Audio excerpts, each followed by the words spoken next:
মুন্সিগঞ্জ শহরে স্বাস্থ্য বিষয়ক জ্ঞান বিনিময়ে সাংবাদিকদের 2 দিনব্যাপী কর্মশালা অনুষ্ঠিত হয়েছে। শনিবার ও রবিবার সকাল 10টার দিকে শহরের বাগমামুদালি পাড়া এলাকার মুন টাওয়ারের মিলনায়তনে সাপ্তাহিক বিক্রমপুর চিত্রয়ে আয়োজন করে।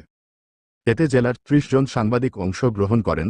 জেলার সিরাজদি খান উপজেলা স্বাস্থ্য কমপ্লেক্সের স্বাস্থ্য সেবা পাওয়া ক্ষেত্রে নাগরিকের অংশগ্রহণ বিষয়ক প্রকল্পের আওতায় এই কর্মশালার আয়োজন করা হয়।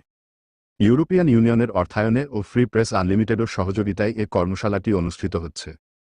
কর্মশালার প্রথম ও দ্বিতীয় দিনে প্রশিক্ষক হিসেবে ছিলেন ডেভেলপমেন্ট সোসাইটির প্রকল্প পরিচালক সৈয়দ রকুনউদ্দিন ও প্রকল্প ব্যবস্থাপক গৌতম সানাল। সাংবাদিকতা এবং স্বাস্থ্য সাংবাদিক এবং শাখায় উভয় পেশায় সমন্বিত ভূমিকা সম্পর্কে সচেতনতা। এ সময় অন্যদের মধ্যে উপস্থিত ছিলেন অ্যাডভোকেট মাহবুব উল আলম স্বপন, বিক্রমপুর চিত্রের প্রধান সম্পাদক ও মুন্সিগঞ্জ প্রেসক্লাবের সাবেক সভাপতি শহীদ ই হাসান তুহিন, সম্পাদক বম শামীম, প্রকৃতি সংরক্ষণ ও উন্নয়ন সংস্থার programmer officer Abdul Qayum, programme support staff Samira Halim, development সোসাইটির প্রোগ্রাম অফিসার আফিয়া আজমি হোসেন চৌধুরী, তামান্না হান্নান সহ আরও অনেকে।